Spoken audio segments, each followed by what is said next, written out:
très attaché aux valeurs humaines. Donc ça, c'est quelque chose qui part de mon éducation et je ne dérogerai pas par rapport à ça. Donc, il y a des valeurs sur lesquelles je serai intransigeant.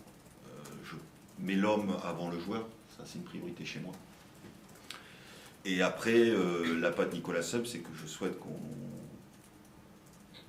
fasse un football, je l'ai évoqué déjà, mais c'est un football dynamique, voilà, porté vers l'avant, fait de vitesse, de jeu combiné, de dépassement de soi, de dépassement de fonction, voilà, qu'on soit capable de renverser des montagnes et qu'on crée aussi une notion très importante envers le maillot et que par ce biais-là, on arrive à renverser des fois sur le papier quelque chose qui pourrait être en deçà des adversaires, mais que par cet attachement au club, on arrive à renverser des difficultés. En tout cas, moi, je me suis construit de la sorte, donc je ne changerai pas.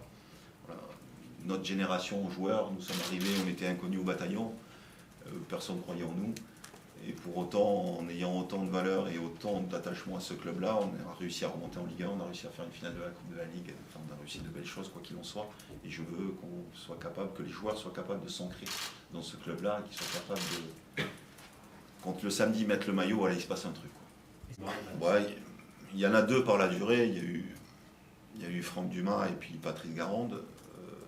Franck, il m'a appris son intelligence de jeu, sa capacité à manager et la facilité à créer une cohésion d'équipe. Et ça, j'en garde beaucoup de joie et de bonheur. Les joueurs se sentaient bien.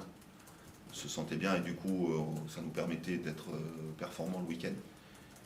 Mais de l'autre côté, j'ai appris l'exigence et l'intransigeance de l'aspect tactique, plus sous Patrice Garande. Et qui fait que ce mélange des deux fait que j'espère être aujourd'hui un entraîneur plus armé, grâce à eux. Voilà. Je ne parle pas des premiers parce que, même si Hervé Gauthier, j'ai un attachement particulier parce que c'est le premier qui m'a fait jouer quand même. Voilà, j'ai eu des échanges humains très forts. Mais des deux périodes que j'ai connues, ces deux-là ressortent forcément. Et j'ai appris que dans ces deux méthodologies-là, il était possible de gagner des matchs.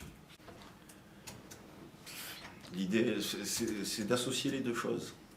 Parce que la priorité, c'est que l'équipe se sente bien ensemble et que le bien-être transpire. Voilà. Si les gars, déjà, quand ils viennent le matin, ils sont contents d'être là, déjà, on part avec un temps d'avance.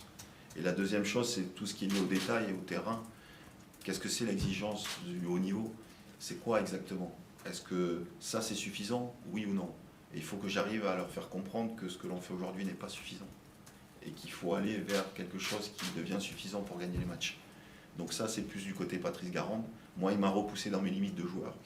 Voilà, j'étais arrivé à un stade où j'étais quelqu'un d'adoré par le public. Une remise en question a été utile. J'ai été mis sur le banc pour réfléchir à ça, parce que j'arrivais aussi en fin de carrière, et ça m'a redonné un deuxième souffle. Et cette exigence-là a permis de repousser mes limites et à que je sois peut-être un meilleur joueur à 35 ans que je ne l'étais à 28. Donc c'est les deux choses que j'ai envie de transmettre à ces joueurs-là.